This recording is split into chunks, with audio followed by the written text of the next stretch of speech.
IPL এর ইতিহাসে সর্বোচ্চ পারিশ্রমিক পেয়েছে মোস্তাফিজুর রহমান। 9 কোটি 20 লাখ টাকায় কলকাতার হয়ে খেলবেন বাংলার কাটার মাস্টার।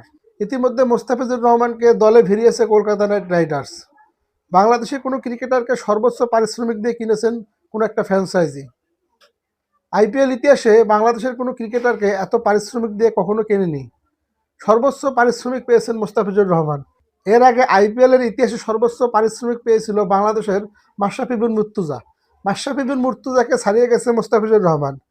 আসন্ন 2026 আইপিএলকে সামনে রেখে দুবাইতে অনুষ্ঠিত হয়েছে আইপিএল এর নিলাম। এই নিলামে আজকে মোস্তাফিজুর রহমানকে 9 কোটি 20 লাখ টাকা দিয়ে দলে ভিড়িয়েছে কলকাতা নাইট রাইডার্স। শুরুতে মোস্তাফিজের নাম যখন নিলামে আসে, মোস্তাফিজকে দলে নেওয়ার জন্য নিলামে বিড করে দিল্লি ক্যাপিটালস। দিল্লির সাথে চেন্নাইয়ের একটা বিড চলছিল, লড়াই চলছিল কে দলে নেবে মোস্তাফিজকে। শেষ পর্যন্ত যখন দিল্লি চলে যায়, দিল্লির ফান্ডিংয়ে টাকা কম ছিল, এ কারণে দিল্লি থাকতে পারেন না। শেষ পর্যায়ে চেন্নাইয়ের সাথে লড়াই করে কলকাতা। কলকাতার ফান্ডিংয়ে ছিল মাত্র 13 কোটি টাকা এবং চেন্নাইয়ের ফান্ডিংয়ে ছিল 11 কোটি টাকা। কলকাতার সাথে চেন্নাইয়ের একটা ফাইট চলতেছিল যে মোস্তাফিজকে দলে কে ভিড়াবে। শেষ পর্যন্ত মোস্তাফিজকে কলকাতা 9 কোটি 20 লাখ টাকা দিয়ে নেয়। কারণ ওই সময় যখন মোস্তাফিজকে নিয়ে বিড হচ্ছিল, তখন চেন্নাইয়ের ওই পরিমাণ টাকা ছিল না মোস্তাফিজকে দলে নেওয়ার মতো। মোস্তাফিজের নামটা 1 নম্বর সিরিয়ালে আসে মোস্তাফিজের নাম।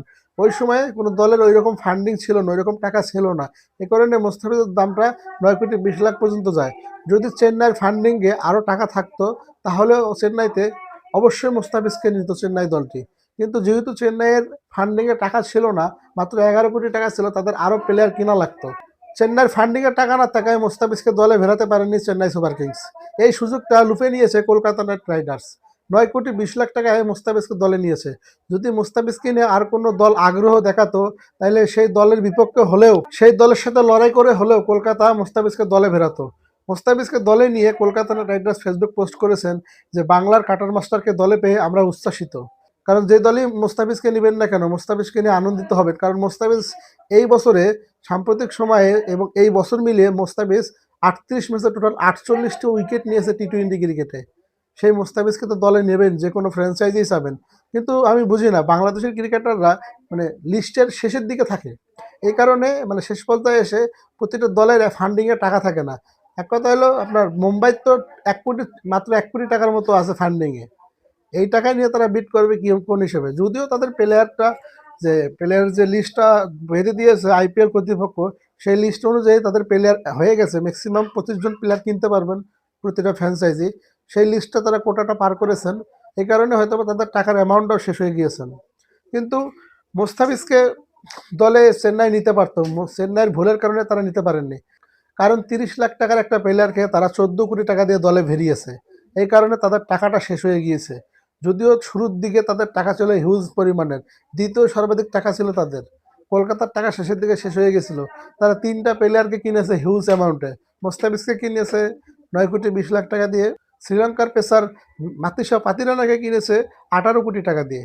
এবং অস্ট্রেলিয়ার অলরাউন্ডার ক্যামেরন গ্রিনকে কিনেছে তারা 25 কোটি 20 লাখ টাকা দিয়ে।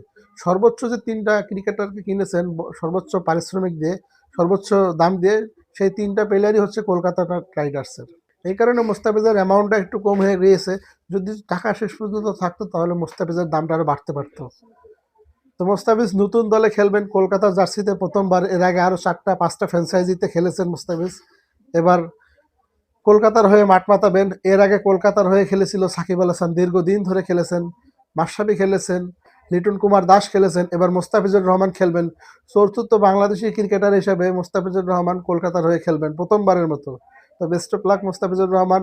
আসন্ন 2026 আইপিএলে কলকাতার হয়ে মাঠ মাতাবেন তিনি। আমরা বাংলাদেশ থেকে অবশ্যই অবশ্যই কলকাতাকে সাপোর্ট করব।